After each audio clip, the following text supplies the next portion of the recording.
Good morning. Hi, this is Deirdre O'Rourke, and welcome to the O'Rourke Report. It is Wednesday, March 6th, and I would like to ask you if you like anything that you see today, please hit the like button. And if you also would like to hear more, hit the subscribe button. It doesn't cost anything, but it will notify you when new content comes out. And I thank you so much because it helps me out with our friends at the YouTube Central. You know, the more they see subscriber and likes. So if you could do that for me today, that would be great. All right, let me first go into something that, yesterday I talked about sister wives. And shortly after, I had wrapped the little program, I was going through Instagram and came across the story that one of the adult children, committed suicide, took his own life, 25 years old. And watchers of the show will remember him. He was one of the children that had a very, very hard time with the disintegration of the family unit, and he placed a lot of blame on his father's shoulder. I cannot imagine the pain that any of them are going through. I can't imagine that. I've never had something like that happen in my life, but I have a great deal of empathy for the pain that his mother and his father and his, well, they're not stepmothers. We also refer to them as mothers. But for me, watching the show, I could tell that the children very much had their biological mother, and the other ones, they thought of with great affection in most cases. So, gosh, just a horrible, horrible outtake from this family. And I don't know if I'm going to be out of line when I say this, but I, for some strange reason, have read a lot about these polygamy situations and, have read things and watched things. And I know in these fundamentalist Mormon sects, of which the Brown family was a member, where they allow polygamy because, of course, polygamy is frowned upon by the Mormon Church. They wanted to become mainstream in the 19th century or the earliest 20th century, so they outlawed the practice. They wanted to become part of the larger, community. But these little fundamentalist places, like that crazy place with Warren Jeff and all those people, where the women wear the prairie outfits, uh, they, they thrive in certain little pockets in the West and Utah in particular. So anyway, one of the things that happens in that community, and that television show, remember Big Love, was HBO?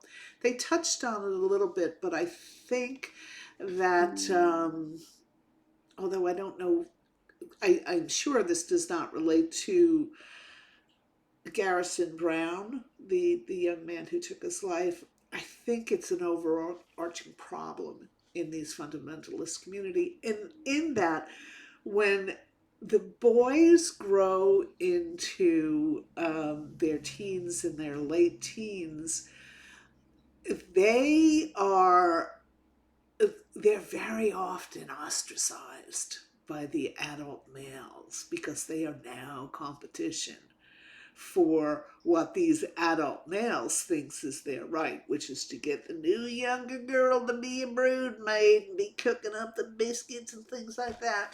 Should make fun of him with a southern accent, but there is this adversarial relationship between the adult males who might want to get wife number 6, 7, 8, 9, 10, 11, and these young boys, which of course the young girls are attracted to. They're not attracted to old goats. They're attracted to young boys. So very often these young adult males are ostracized and forced out of the family. And I thought this is kind of what I was seeing last year when the adult male, some of the children were really coming down on Kody Brown, the father. And I think that also accounts for maybe Kody's attitude toward the boys. The boys shouldn't be complaining. They should be working lockstep with whatever I'm telling you to do. Because very often, it's quite all right just to kick boys out. And so when I was talking about Big Love, I think there was an episode or a couple of episodes where the Bill Paxton character is actually part of this community or this organization in Utah for the Lost Boys, what they call the Lost Boys, which are these are boys who are brought up in fundamentalist polygamous communities that have been kicked out in their late teens, early 20s because they became problematic. Who knows? They fell in love with a girl and the girl was not allowed to, socialize with them. Who knows? But they're actually, a problem, and they call them lost boys. And they're thrown out into a society they literally know nothing about. And because they've been prohibited from doing so much, and sometimes they just act out, and it ends badly. You sometimes see this with the Amish community, where the young males and females are allowed to go out on what they call rumspringa, and they go crazy because they don't know how to act in that world, and it's just heartbreaking. I just have a great deal of empathy for these people that are going through this pain, and now they have one of their children have committed suicide. And gosh, just horrible situation. I didn't want to bring it up because I had mentioned Sisterwives yesterday. Went on and on and on about it. So I wanted to let you know there's some real tragedy going down there, and you should have some empathy for them and maybe understanding about their situation. So that's all I'm going to say on Garrison Brown and the tragedy that occurred yesterday in the Brown family.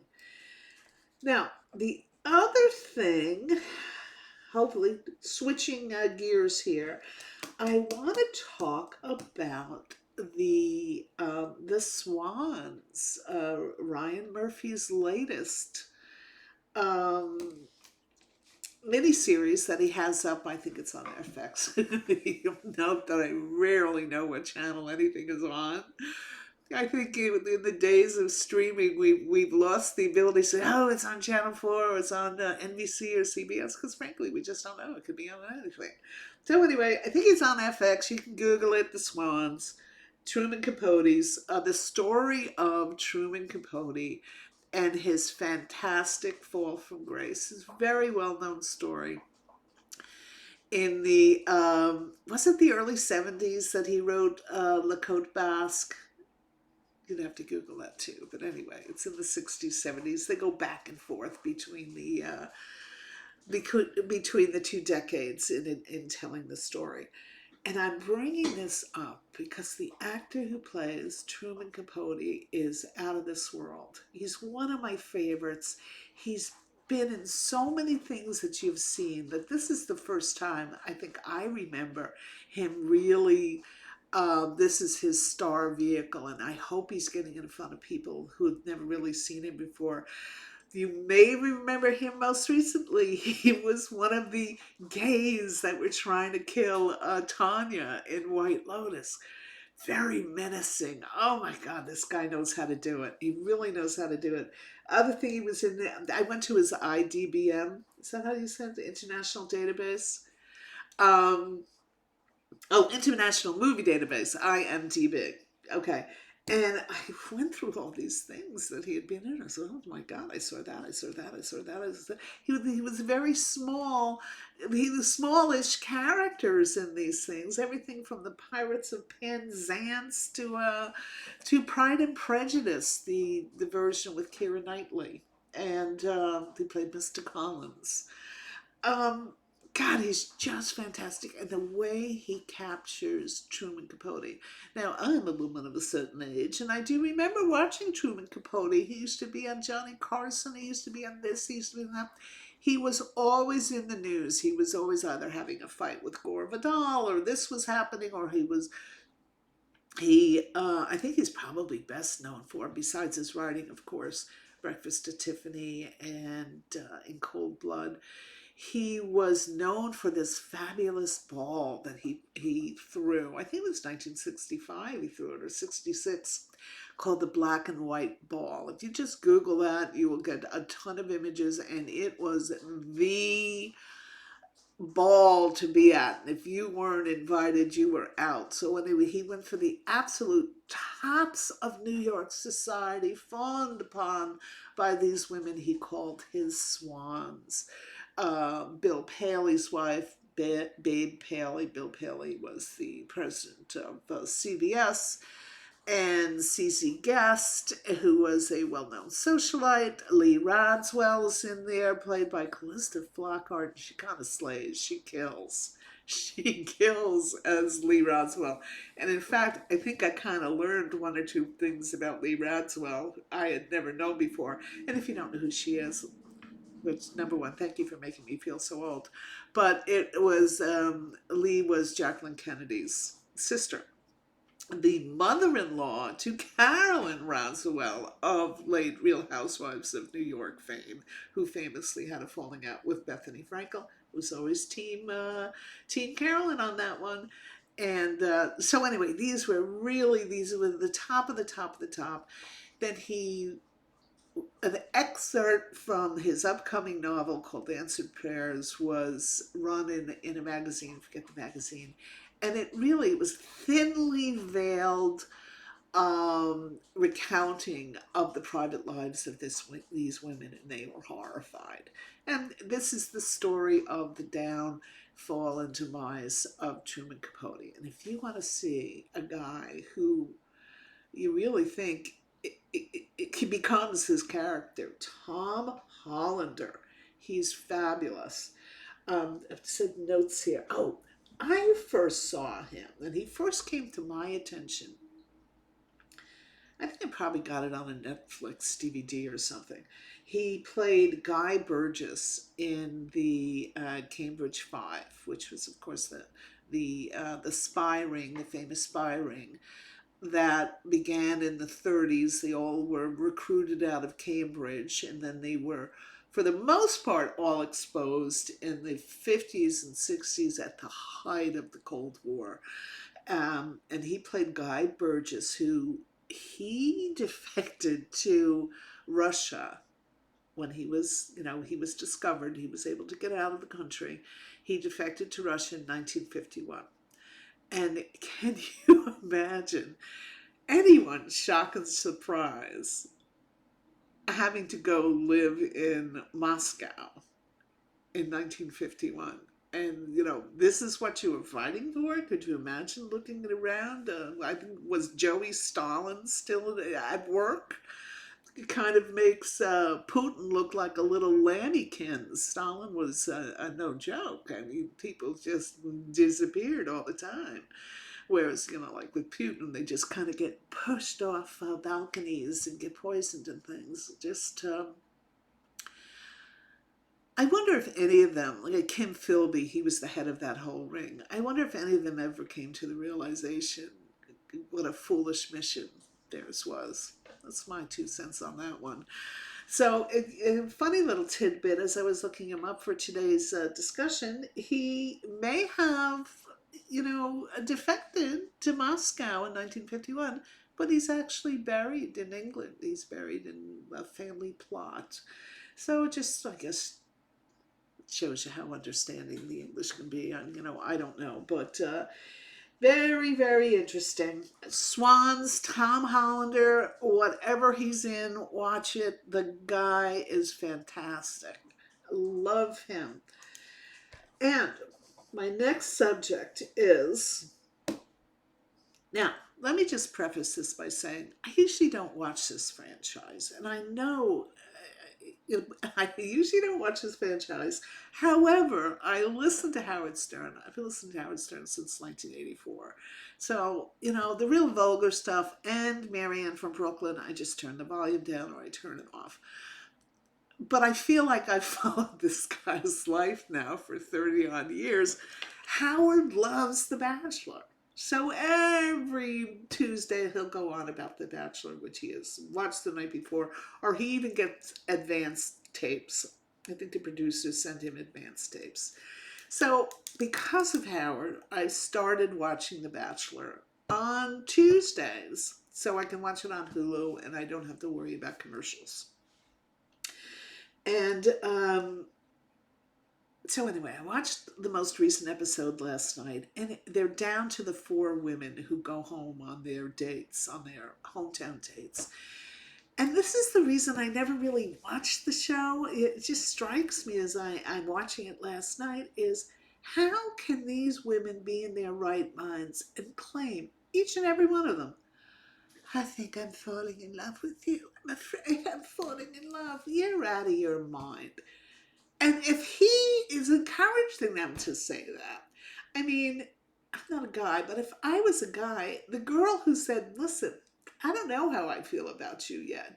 You make him try to pursue you. I know that's not the whole premise of the show, but I just think these women there's a screw loose there. If anything, any one of them at any time mentions anything about love, there's a screw loose. Now, one of the reasons people watch this show is for the one that you really kind of don't like to watch The Bachelor and The Bachelorette, I guess, to watch that person get eliminated.